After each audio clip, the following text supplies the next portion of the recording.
En esta cápsula seguimos profundizando sobre las úlceras pépticas.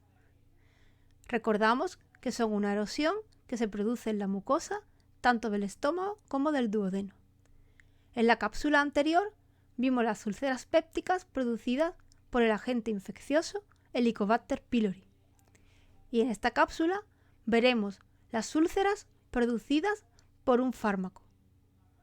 Este fármaco es un grupo en realidad de fármacos que se denominan AINES.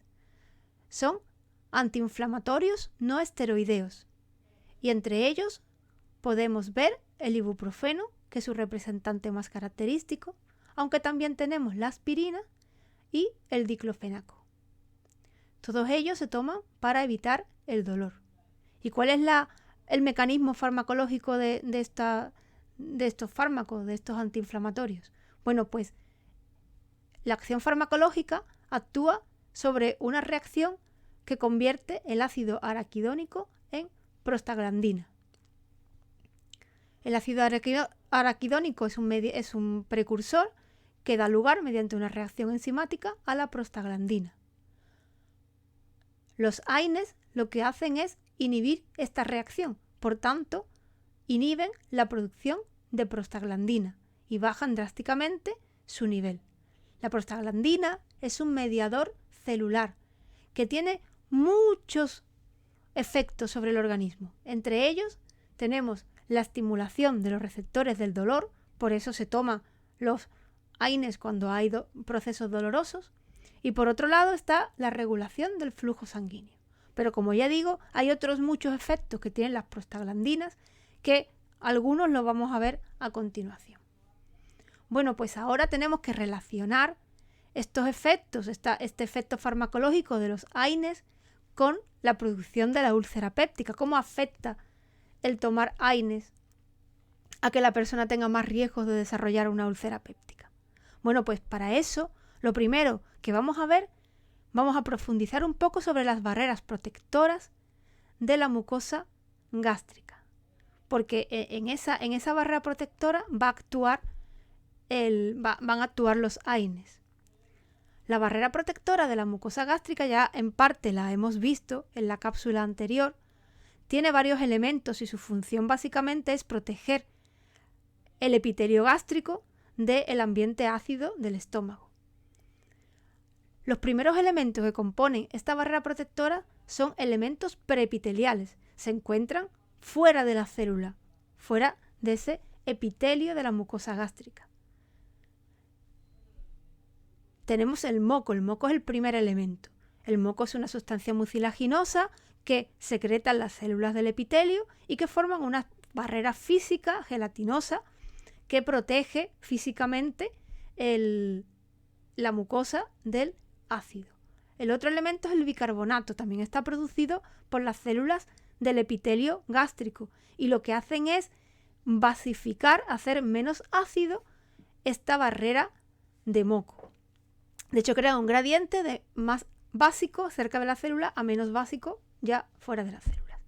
El último elemento se llama surfactante y es una capa de fosfolípidos que está en la superficie del moco.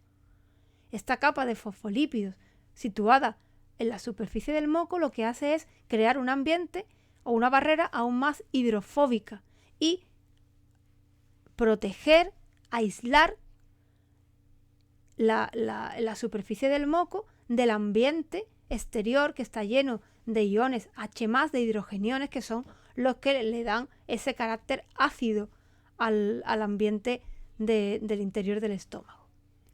¿Quién produce esos fosfolípidos que forman el surfactante? Pues esos fosfolípidos se forman como unas micelas que producen las propias células del epitelio gástrico, y esas micelas, que son una especie de bolitas formadas por esos fosfolípidos, viajan desde la célula hacia la superficie del moco y allí se sitúan formando esta cobertura.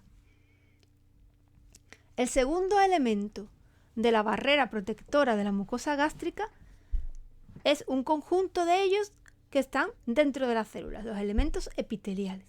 ¿Y en qué consisten? Bueno, pues tenemos por una parte la membrana de las células, que en su parte apical, la que está más externa, la que está cerca del moco, es impermeable.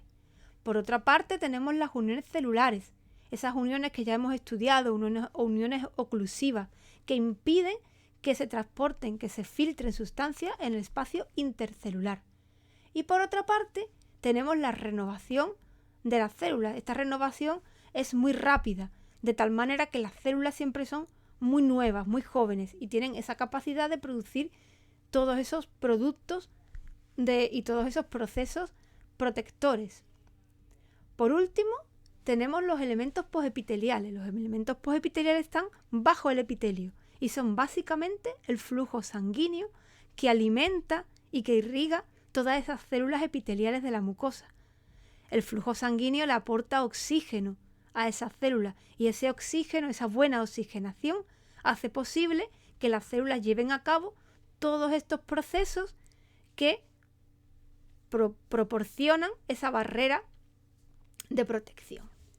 Bueno, ¿y cómo es el mecanismo de daño de los AINES? ¿Cómo actúan los AINES sobre toda esta barrera protectora? Bueno, pues actúan a varios niveles. De hecho, actúan a los 3 niveles que hemos estudiado.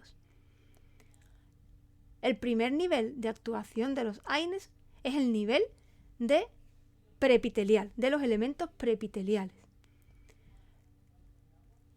La acción de los AINES hace que baje el surfactante. Esto ocurre porque las células, por efecto de la prostaglandina, producen menos fosfolípidos. También produce una bajada de la producción de moco, por tanto la barrera mucosa se hace más estrecha y también baja la producción de bicarbonato. Bueno, por otra parte, los AINES, de manera directa o mediado por la bajada de prostaglandina, actúan sobre los elementos epiteliales. Provoca un daño directo. Los AINES, que son un ácido débil, producen un daño directo sobre las células y además produce un daño mediado por la bajada de prostaglandina, ya que afecta a la capacidad replicativa de las células y a muchas de sus funciones. Por tanto, ese daño es directo de los AINES o mediado por la bajada de prostaglandina. Ese efecto hace que las células disminuyan su función o incluso que disminuyan en su viabilidad. Por tanto, ya tenemos un primer daño directo sobre el epitelio de la mucosa gástrica. Por último, existe un efecto negativo de los AINES sobre el flujo sanguíneo, ya que, como hemos dicho, la prostaglandina es un regulador del flujo sanguíneo. Por tanto, la disminución de prostaglandina hace que disminuya el flujo sanguíneo y que se cree una situación de isquemia. Esto favorece todavía más el daño de las células del epitelio gástrico y por tanto se va a producir el efecto que ya hemos visto en la cápsula anterior, cuando la célula baja su viabilidad, incluso muere, la célula del epitelio gástrico es incapaz de producir el moco protector, de producir el bicarbonato y se produce una brecha. Esa brecha es la que da lugar a la erosión por parte de los ácidos del estómago y la que da lugar a la úlcera. Espero que esta explicación os haya resultado provechosa y nos vemos pronto.